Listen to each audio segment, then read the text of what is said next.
Well, good morning, folks. Welcome back to the farm. What a crazy morning it is. Just got back last night from Red Deer. Went down to see my uncle there, help settle his affairs. Everything we own is still broke.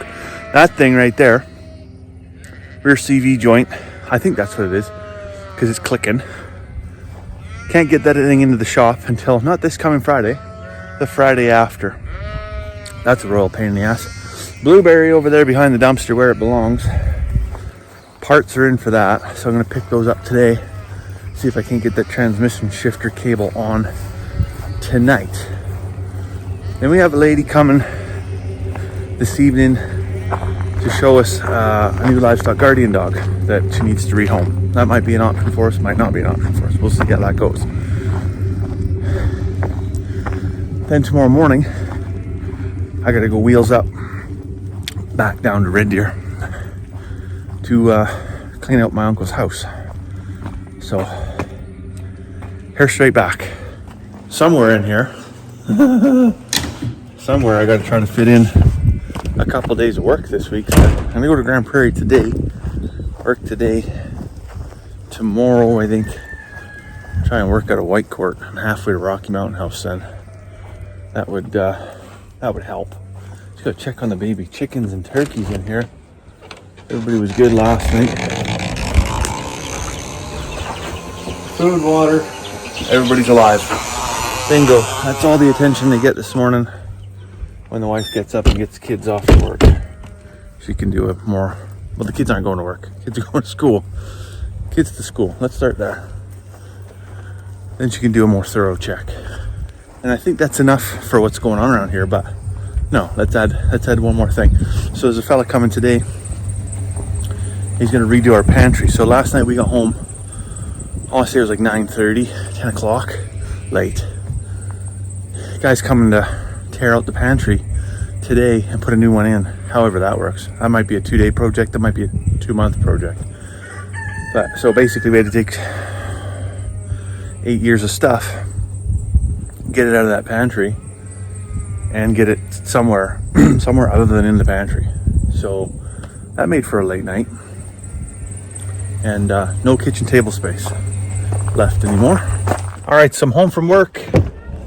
And yeah, I did the unthinkable. Put money in Jeff Bezos' pocket, but that transmission shifter cable is like $178 from GM. If I go to Canadian Tire and I order it, I can wait like 9 days to get it. And it's $85 for an aftermarket part. Or I bought it off Amazon for $49. So this is Dorman, part number 905644. Like I said, it cost me $50. And this is just a lower shift cable. So it's going to go underneath the frame directly to the linkage on the side of the transmission. So installation should be pretty easy. I think I need a little flat bladed screwdriver, pair of needle nose, pair of channel locks. That should be everything. So if you want to do this the right way, or the easy way, you'd be to get the truck up on a lift. But we don't have a lift, so we're up on blocks. Step one, right here, you can see this is your actual gear selector. And that's where my shift cable actually broke off. Just a little plastic grommet in there. I tried to replace the grommet, but while I was pulling on it with a set of pliers, I actually broke the whole ring right off. So I went from a $10 part to a $50 part. But typically that would be step one, is pop that off of there. And then there's a clamp over here. We're going to pull that, and then we're going to chase it down. And there's a splitter halfway down before it goes up and into the floor, into the cab of the truck, that we're going to disconnect the upper cable from the lower cable, and then reattach our new cable on there and get everything hooked back up to here. So this is why this would be so much easier on a lift versus laying on your front lawn. But you can see in there, it looks like a square staple, really. That just pins your plastic clips outwards so that cable can't come disconnected from the bracket. As you can see, the metal bracket that attaches it to the vehicle frame, or to the, well, it's actually to the side of the transmission is what it is. So we're going to take a flat-headed screwdriver, this one right here, and we're going to pop that clip out, and then we're going to squeeze those two little tabs, those plastic tabs, and we're going to release this cable from the actual bracket on the side of the transmission. Okay, so I tried for about 30 seconds here to get my screwdriver in there. In between, this is your exhaust pipe and this is the drive shaft. So the challenge is when you got this pipe and this shaft and then this torsion bar here, and you've got absolutely massive pythons like myself for forearms, it is a bit of a challenge to get in there. So I'm gonna have to try and live out my boyhood dreams here, join the circus and become a bit of a contortionist to try and get in there. So unfortunately I'm gonna have to set the camera down for a second.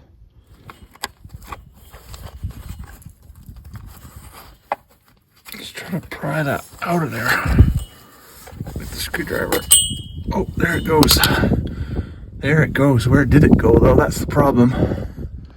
Anyways, next you can see right here, there's a plastic tab and there's one on the opposite side that I got to get in there with the pliers, squeeze those tabs, and then pop this out.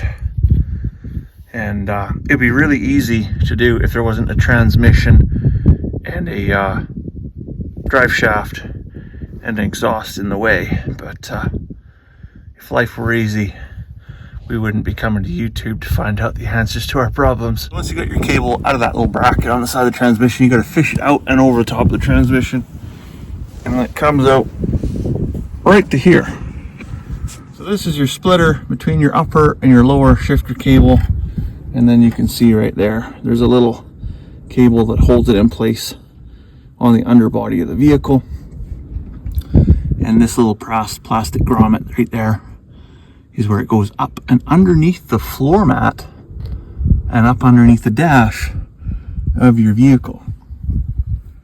So we're going to split this right here. We're going to pop that. You can't really tell it's white, but we're going to pop that little white cover off, and then we're going to pop that clip off of there, and we're going to get this separated and the new one on. So that little cable clamp right there that holds it onto this nub is on there pretty good. So this is where you're going to need your channel locks. You basically just grab it, and like many other things in a dirty, rusty old truck, brute force is better than finesse. So you're just going to go ahead and give it a good yank, pop that right off.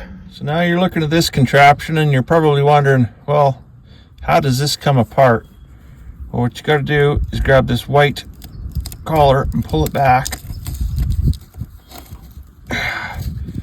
Oh, look at that. You can see the O-rings popping out of there.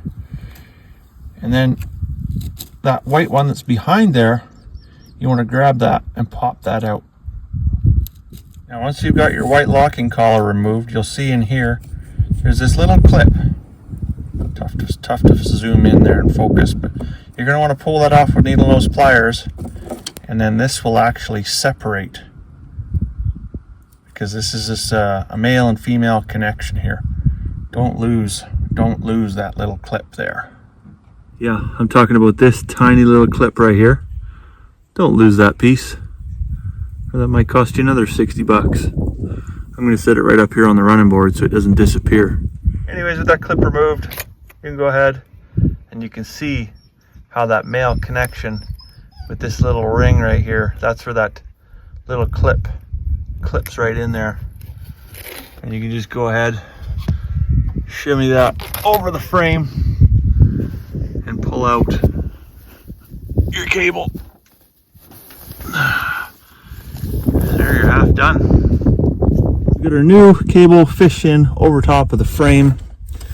Now this one comes with a little yellow cap on it. Of course, we got to remove that before installation, and we're going to go ahead and get it inserted into the female side here. Put our clip back on, slide our locks back, and then we'll move over to the front of the transmission, and we'll get everything connected at the front before we reconnect this little pop-on bracket here and really commit ourselves to where we're at.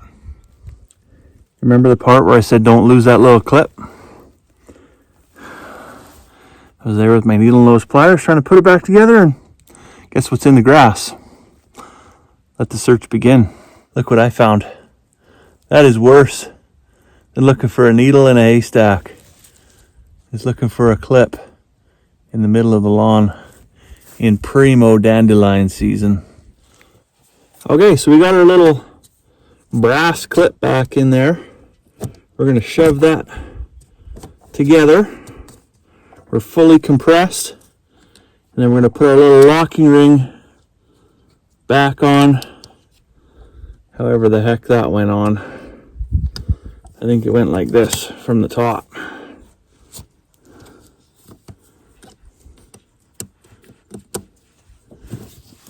Get that shoved together. That in there. Okay, so once you get your locking ring in place, slide this white collar back over top and you're locked in. Now it's time to take that end and route it through all this mess to where it's got to go. So now we're back up here on the side of the transmission. Hey, we've seen this before, and this is the easy part. We just got to get this lined up through there and then give it a good solid tug until those plastic clips snap in. I'd say that's in there. Now you got to find that square staple that we dropped in the tall grass earlier and pin this thing into place. And then last but not least, my favorite part, get that over that. Now of course, this is a piece that is exposed, this right here, is exposed to all of the environment, the salt, the mud, the water, the ice, rocks. So it can get pretty beat up, it can get rusty. And believe it or not, you can replace that piece too. So if this is the cause of things going wrong, you maybe want to consider changing that at the same time. But for now, we're going to go ahead and get this pressed on here. Now, it's not going to pop on just with my fingers, I don't think. I'm going to have to get the channel locks and get that popped in there properly. And just like that, for $50 and a little bit of yoga and have some grass tickling your ears in the back of your neck, you can have your transmission shifter cable repaired. Now I know what you're thinking. That was 17 minutes of shaky camera work underneath of a vehicle on a windy day. You better not have wasted my time. So let's go ahead and get this baby fired up. See if we can't get it into gear.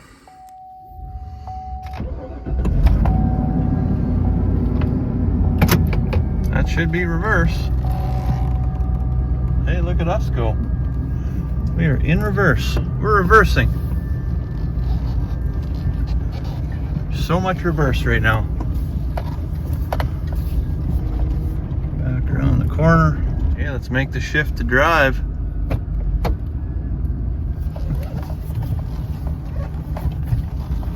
Holy. Look at us go. So much shifting, so much transmission.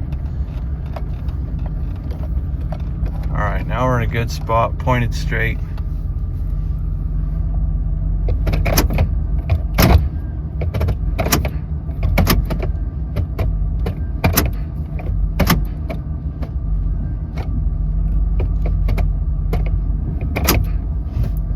Park is park. Reverse is reverse. Neutral is neutral. And drive is drive. So I'm going to go ahead and call that a win. Job complete. 50 bucks. Sure beats $1,000 after you tow it to a shop, get it worked on. There's your money saving tip for the day. So I hope you found the video useful. If you did, you know what to do. Like it, share it, maybe subscribe. And for now, I think I'm going to go inside and fetch up a cup of tea. So hope you're having a fantastic evening. We'll see you tomorrow.